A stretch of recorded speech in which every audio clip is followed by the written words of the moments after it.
Bonjour à toutes et à tous, bienvenue sur la chaîne YouTube et sur ce nouveau format Conversation authentique que j'ai à cœur d'animer et pour lequel je vais vous présenter notre nouvel invité du jour qui est Emmanuelle Beaulu. Bonjour Bonjour Valérie. Emmanuelle. Bonjour à toutes et à tous. Merci à toi de participer donc à cette interview, à cette conversation authentique où j'ai vraiment à cœur d'apporter des solutions pour le bien vivre et le bien-être en entreprise. Et puis, grâce à ce thème, tu vas pouvoir nous partager ton expérience. Donc, pour commencer, je vais te demander de te présenter, Emmanuelle. D'accord, merci d'abord de m'avoir invitée. Conversation authentique, c'est vraiment quelque chose qui me plaît beaucoup. L'authenticité, c'est important aujourd'hui de s'appuyer dessus. Alors, pour parler de moi, eh bien, écoute, moi, je suis actuellement consultante RH. Je suis coach individuel et coach d'équipe et très bientôt sophrologue. Ok. Alors, je sais que tu as eu un parcours dans l'entreprise en tant que donc, responsable humaine, en tant que RH. Et justement, à partir de ce parcours, tu vas pouvoir nous dire dans quel type d'entreprise tu as exercé. Quel a été ton constat depuis ces dernières années, ces derniers mois, de manière générale, concernant l'entreprise et ses collaborateurs? Alors, c'est vrai que dans une première vie professionnelle, j'étais directrice des ressources humaines. Je l'ai été pendant quasiment 20 ans.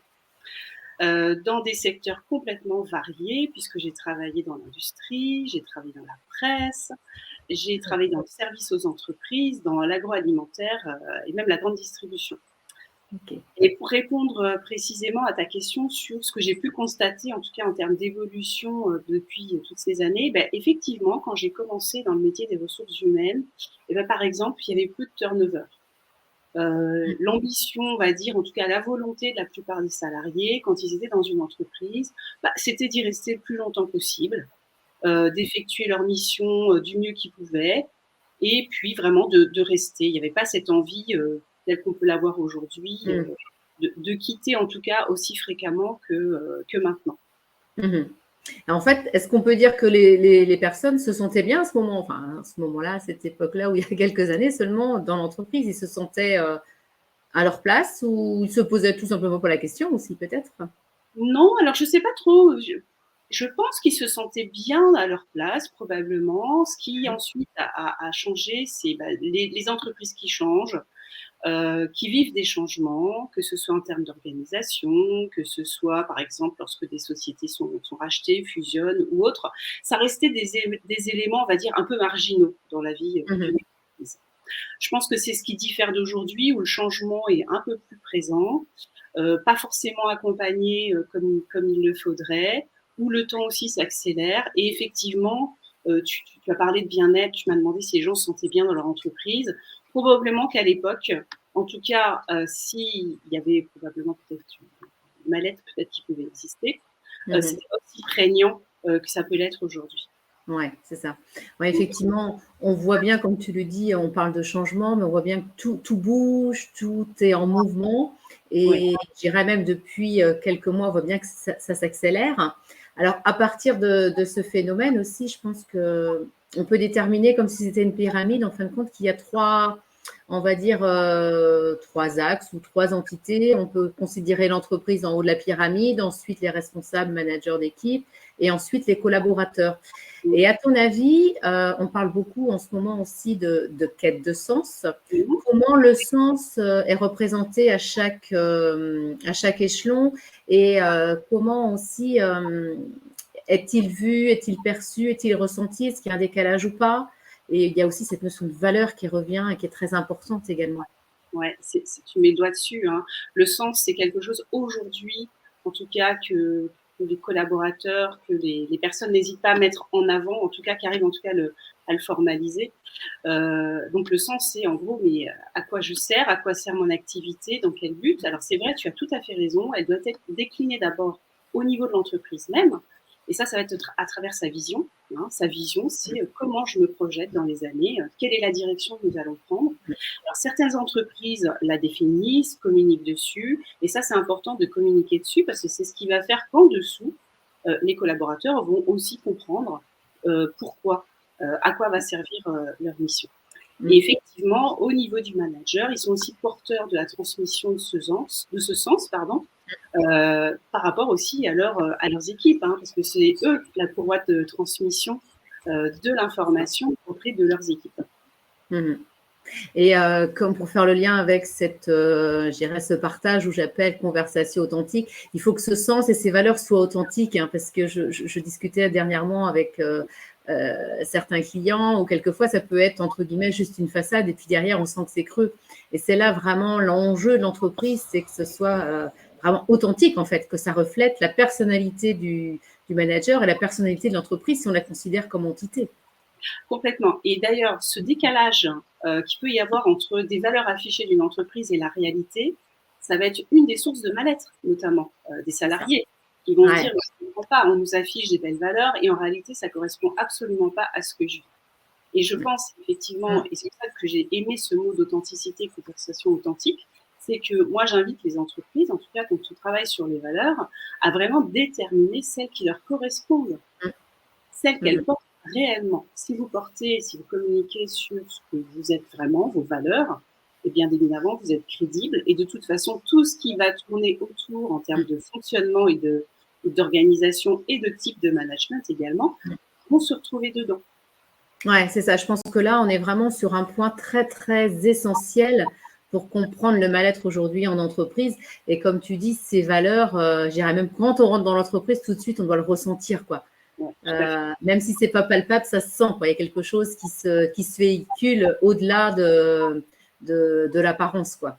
Hein, oui, tout à fait. Alors, il y a effectivement, de toute façon, tous les outils de communication qui doivent être mis en place pour faire redescendre, en tout cas, ces valeurs qui sont portées par l'entreprise. Mais ensuite, ça va être à partir du ressenti des collaborateurs. C'est pas pour rien que l'expérience collaborateur et tous les outils qu'on peut mettre en œuvre pour aller mesurer ce ressenti des collaborateurs, aujourd'hui, se développent en entreprise. Et puis, comme on dit, nous, en coaching, on sent de plus en plus, depuis ces derniers mois, qu'on ne peut plus tricher, en fait. On dit que les masques tombent, hein, parce que souvent, on a des masques pour cacher nos blessures, tout comme l'entreprise, hein, parce que même si ce n'est pas un individu, malgré tout, je pense que d'une manière vibratoire, il y avait des masques aussi qui cachaient qui elle était. Aujourd'hui, c'est plus possible, en fait. Et ça aussi, c'est une source de clé. On ne peut plus tricher, on ne peut plus mentir. C'est ça. Ça, c'est vraiment important, hein, pour avancer. Tout à fait. Effectivement, dire les choses, ne pas avoir peur de mettre en avant les points d'amélioration. Au contraire, l'idéal, c'est de pouvoir les cerner. La plupart du temps, quand on met un masque, que ce soit pour se protéger, parce qu'on a peur de montrer qui on est, eh ben, on va s'empêcher d'aller voir ce qui est. Et aller voir ce qui est en toute bienveillance, ça va permettre de mettre le point sur les points d'amélioration et ensuite de mettre en place des plans d'action pour améliorer les choses. Et puis, je pense que chacun doit se rappeler, comme on disait au tout début, tout est en mouvement. Donc, effectivement, c'est normal qu'il y ait un changement. Ce qui est vrai aujourd'hui ne le sera pas dans 5 ans, dans 10 ans. Et c'est OK. C'est ce qui permet aussi à l'être humain d'évoluer et à l'économie aussi de bouger, de se transformer, en fait. Hein, et de s'adapter à ce qui doit l'être. Ben, tout à fait. La transformation, c'est parfois quelque chose d'inconfortable parce qu'on est en train de changer ses habitudes. Il y a une métamorphose qui se fait. Moi, j'aime bien l'image de la transformation. Ben voilà, par exemple, quand on vient au monde, petit être humain, eh bien, c'est pas quelque chose qui se fait de façon aisée. Ça se fait dans un tout petit peu de contraintes, de gêne. Je ne vais pas parler de douleur, mais voilà. Donc, les transformations, en fait, c'est ça. C'est on change, on améliore, on va vers autre chose, toujours de mieux. Voilà. Moi, je mise vraiment sur le positif. Il y a du positif dans tout. Maintenant, effectivement, parfois, les transformations, elles sont un tout petit peu inconfortables. Voilà, changer ses habitudes, c'est pas facile. Oser se regarder autrement et regarder qui on est vraiment, c'est pas non plus toujours aisé. Et c'est là où on peut accompagner justement les hommes et les organisations dans cette transformation. Oui, tout à fait. Ouais. Entièrement d'accord. Je me retrouve tout à fait dans ces propos. Et puis aussi, il y a un autre enjeu qui est vraiment majeur aujourd'hui, c'est cette accélération du temps que l'on constate. Et je dirais encore ces derniers mois, on commence la semaine, donc aujourd'hui on tourne cette vidéo, nous sommes lundi, et c'est vrai que le vendredi arrive, mais tellement vite, les heures passent à une rapidité. Comment aussi l'entreprise peut-elle s'adapter à ça? Parce que je pense que ça, c'est vraiment un enjeu aussi important. Tout à fait, il y a un véritable enjeu par rapport à cette notion de rapidité. Ouais. On peut constater dans les entreprises qu'également les projets importants de transformation, eh ben, quand on demande à les mettre en place, on demande de le faire dans une certaine rapidité. Et moi, j'ai pu constater qu'à vouloir aller vite, pour des raisons qui sont certainement justes, hein, eh ben, on va louper des phases, notamment dans l'accompagnement, où les collaborateurs ne sont pas prêts, où l'accompagnement ne va pas se faire peut-être aussi bien et de façon aussi qualitative par rapport à cette gestion du temps. Et du coup, bah, le temps qu'on ne prend pas, on va dire, pour poser les choses, de faire l'état des lieux de l'organisation, de son mode de fonctionnement, hein, puisque une organisation par rapport à une autre, chacune a son mode de fonctionnement et sa culture d'entreprise aussi différente. Donc, il faut prendre le temps bah, de faire cet état des lieux-là, de vérifier les points forts sur lesquels on va pouvoir s'appuyer, de pouvoir regarder, on parlait d'authenticité, de se regarder et de dire, bon, bah, quel est notre point d'amélioration, comment on peut, en tout cas, l'améliorer pour ensuite passer à la phase suivante. Et très souvent, cette étape, elle n'est pas prise en compte, on va un peu trop vite. Et bah, le résultat, on le voit à la fin, c'est-à-dire bah, des organisations qui fonctionnent moins bien, des gens qui, déçus peut-être bah, du nouveau projet ou du nouveau mode de fonctionnement, quittent l'entreprise pour aller vers une autre entreprise. Donc c'est vrai que moi, je suis très vigilante à ce temps qu'il faut prendre, en tout cas, avant d'engager. Valérie, tu le sais, en coaching, tu es coach comme moi, hein, quand on a un plan d'action, quel est le premier petit pas? Quel est le premier petit pas? Quel est le deuxième? On ne va pas grimper tout de suite en bas de l'échelle, on ne va pas monter tout de suite pour atteindre le 5e barreau de l'échelle. Il y a des barreaux intermédiaires à monter, donc il faut bah, prendre conscience, hein, effectivement. Ouais. Ah ouais, tout à fait. Et justement aussi dans cette notion du temps, donc on a vu d'un point de vue organisationnel, d'un point de vue aussi de structure, mais il y a également l'être humain également qui a besoin pour, je pense, pour être de plus en plus efficace, performant, moins fatigué d'un point de vue physique et mental. Il y a besoin aussi d'un temps de ralentir pour vraiment rester efficace. Et c'est là que j'en arrive à cette nouvelle je dirais, capacité, je ne sais pas c'est quoi le bon terme, je ne pense pas. Cette nouvelle compétence que tu utilises en entreprise, qui est la sophrologie. Donc là, je vais te laisser en parler un peu plus parce que c'est toi qui est la. Oui, alors j'ai décidé de me former à la sophrologie pour avoir un outil de plus par rapport à tous ceux que j'ai déjà dans mon métier de coach et de consultante de l'entreprise. La sophrologie, ça va être une méthodologie, pour être très synthétique, où on va éveiller la conscience. C'est l'esprit qui va rejoindre le corps et le corps aussi qui va envoyer des messages à l'esprit à travers certaines techniques qui sont basées sur la relaxation, mais aussi des mises en mouvement, de l'activation. Enfin, je ne vais pas rentrer dans le détail des techniques ici, mais en tout cas, un certain nombre de techniques qui sont déjà utilisées en entreprise. Les entreprises ont mis en place parfois des ateliers sophrologie pour des salariés une fois par semaine ou pour des journées QVT. Et moi, je vais l'intégrer, on va dire, dans mon accompagnement. Si par exemple, je vais faire un accompagnement qui concerne la gestion d'équipe, donc moi, j'ai des outils d'abord pour la prise de conscience de toutes les phases de la constitution des équipes et de gérer les phases de conflit quand elles arrivent, et ben, inclure, on va dire, une technique de sophrologie de groupe propre à l'équipe, de façon à ce que les personnes puissent gérer, faire redescendre le stress notamment, améliorer leur communication. Voilà.